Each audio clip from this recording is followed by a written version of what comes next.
গতদিনের মতো বিমানবন্দরে যাওয়ার জন্য ব্যারন হোটেল থেকে বেরিয়ে আমরা আবার বাসে উঠলাম। বাস ছেড়ে দিল।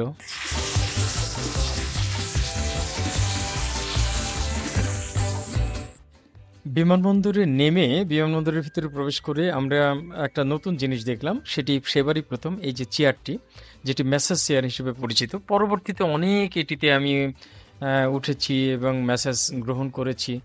পরবর্তীতে শিলিগুড়িতে আমি যখন যাই, শিলিগুড়ি যে সিটি সেন্টার, সেখানেও আমি এটি দেখেছি, কিন্তু সেবারই প্রথম আমি এই জিনিসটি দেখি এবং টাকা দিয়ে আমি সেটি উপভোগ করেছিলাম। আমার খুব ভালো লেগেছিল এবং আমাকে দেখে অন্যেরাও এই মেসেজটি গ্রহণ করেছিল। যাই হোক, সেখান থেকে আমরা আবার বৃষ্টি ভেজার সময়ে ছাতা নিয়ে যথারীতি প্লেনে ওঠার জন্য এগিয়ে যাচ্ছিলাম এবং কিছুটা ভিজতে ভিজতেই আমরা বিমানের মধ্যে উঠে বসলাম।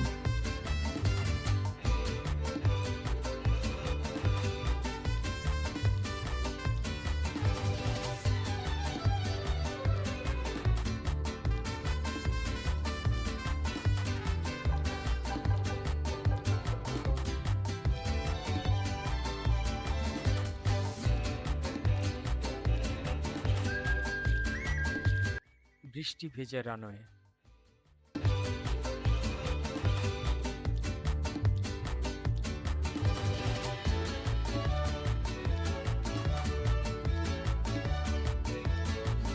লঙ্কাউই বিমানবন্দর ভবন, মনে হচ্ছে টিন শেড ভবন।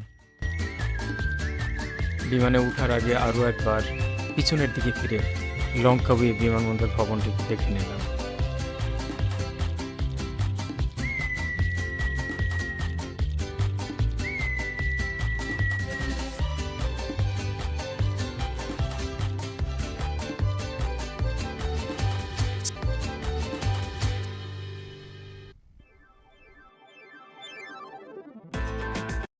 আমরা বিমান ছাড়ার পরে বেশ কিছুটা আসার পরে নিচে বন্দর এবং কিছু উপত্যকার মতো জায়গা দেখতে পাচ্ছি।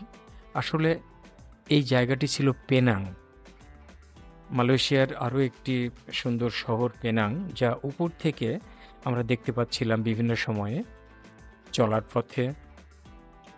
তারপরে আবার সাগরের উপরে উড্ডয়ন, নীল আকাশ, সাদা মেঘ ভেদ করে আমরা ধীরে ধীরে এগিয়ে চলেছিলাম কুয়ালালামপুরের উদ্দেশ্যে। আমি আগেই বলেছি, এটি ছিল আমার এই ট্রাভেল বা এই ভ্রমণ পর্বটি ছিল আমার জীবনের প্রথম বিমান ভ্রমণ। তাই আমি ভীষণভাবে উত্তেজিত বা এক্সাইটেড ছিলাম। সত্যি কথা, প্রতিটি পর্ব, প্রতিটি মুহূর্ত আমি উপভোগ করেছি প্রাণ ভরে এবং এক নতুন অভিজ্ঞতা, একটি ভিন্ন দেশে, ভিন্ন সংস্কৃতিতে, ভিন্ন আবহাওয়ায় ভারত মহাসাগরের উপর দিয়ে উড়ে যাওয়া। কুয়ালালামপুরে নামার পরে আমাদের সেই আগের গাইড গাড়িসহ আবার হাজির হয়েছিল। আমরা যথারীতি তার সঙ্গে আবার চলতে শুরু করলাম। তিনি আমাদের বিভিন্ন বর্ণনা দিতে দিতে আমাদের কিছু ভাষাও শেখালেন, মালয় ভাষা।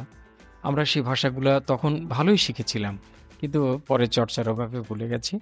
যাই হোক, আমাদের নিয়ে উনি চলে গেলেন সোজা মালয়েশিয়ান রাজার বাড়ি দেখানোর জন্য।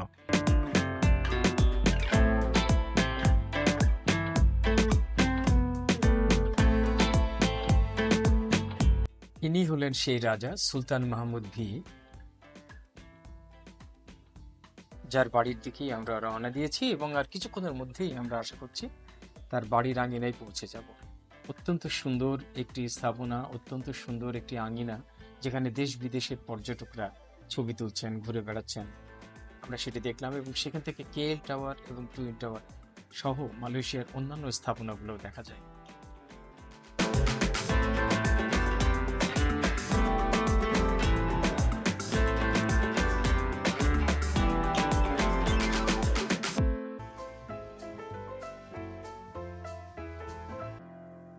এই সেই গেট রাজার বাড়ির। এখানে আমরা অনেক ফটো সেশন করেছিলাম। আর এই যে চমৎকার সুদৃশ্য সেই ভবনটি, রাজপ্রাসাদ।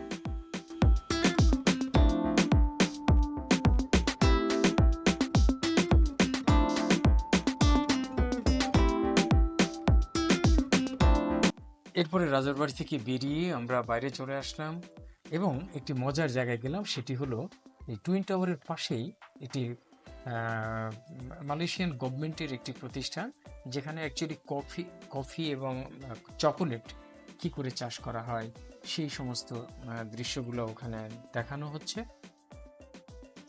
মালয়েশিয়া ঘুরতে আসা সমস্ত পর্যটকদের এখানে নিয়ে যাওয়া হয় এবং চকোলেট বিক্রি করা হয়। এটি সেই টুইন টাওয়ার, যে টুইন টাওয়ারের ভিতরে আমি একাই প্রবেশ করেছিলাম, আর কেউ গেল না ওই সময়, বন্ধ ছিল। আমি নিচতলায় প্রায় 3 থেকে 4টা ফ্লোর আমি নিচে আন্ডারগ্রাউন্ড নেমে গিয়েছিলাম। পরে বাইরে এসেও কয়েকটি ছবি টবি নিয়ে তারপরে ধীরে সুস্থে আমরা আবার গাড়িতে উঠে বসলাম এবং সবার সঙ্গে আবার আমরা হোটেলে ফিরে আসলাম। অসাধারণ আলোক ঝলমলে টুইন টাওয়ার। এটি টুইন টাওয়ারের ভিতরে, সেই জন্য একাই দেখতে পাচ্ছেন, আমার সঙ্গে আর কেউ ছিলেন না ওই সময়।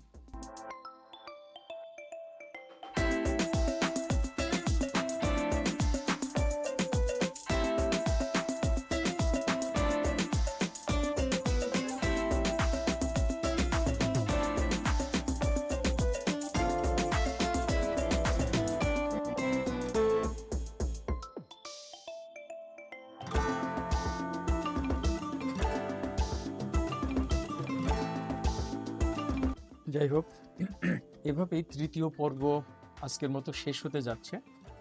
চতুর্থ পর্ব অপেক্ষা করছে। এরপরে আমরা যাব বাতু কেভ, মালয়েশিয়ার বিখ্যাত পর্যটন কেন্দ্র, তারপরে গেন্টিং হাইল্যান্ড। এই জায়গাগুলো দেখে আমরা সিঙ্গাপুরের উদ্দেশ্যে বাই রোডে জার্নি করব। ইনশাল্লাহ আগামী কয়েকদিনের মধ্যেই চতুর্থ পর্ব চলে আসবে। সেই চতুর্থ পর্বে আমরা এই জায়গাগুলো দেখতে পারবো।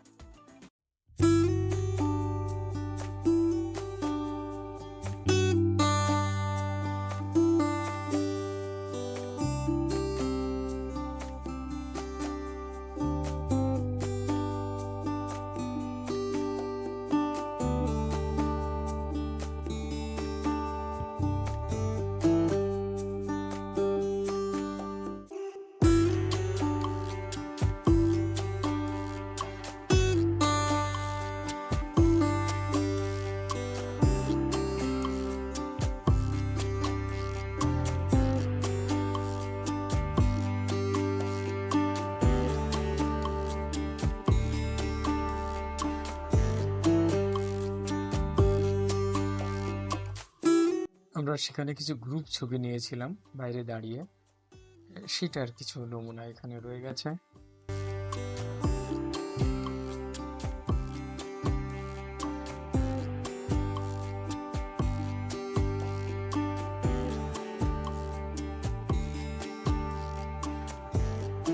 কৃষ্ণ দৃশ্য মসজিদের ছবি।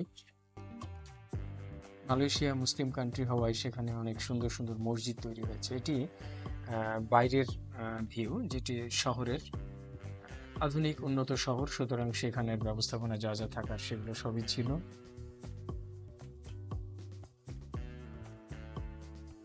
যেহেতু আমাদের সঙ্গে রিজার্ভ বাস ছিল সবসময়, সেজন্য আমরা পাবলিক ট্রান্সপোর্টে আলাদাভাবে ওঠা হয়নি। তবে এখানে ট্রেনের ব্যবস্থা ছিল আমাদের পাশে ট্রেন যাচ্ছিল ওই সময়, মেট্রো রেলের ব্যবস্থা ছিল। এছাড়া মালয়েশিয়াতে বিশেষ করে কুয়ালালামপুরে আরেকটি ব্যবস্থা আছে, সেটা হলো ফ্রি বাস ভ্রমণ করার ব্যবস্থা সরকারিভাবে। তো চতুর্থ পর্বের জন্য আমরা অপেক্ষা করি এবং আশা করছি চতুর্থ পর্ব খুব অল্প সময়ের মধ্যেই আমরা আনতে পারবো। আপনাদের অপেক্ষার জন্য এবং এটি দেখার জন্য অসংখ্য ধন্যবাদ জানাচ্ছি।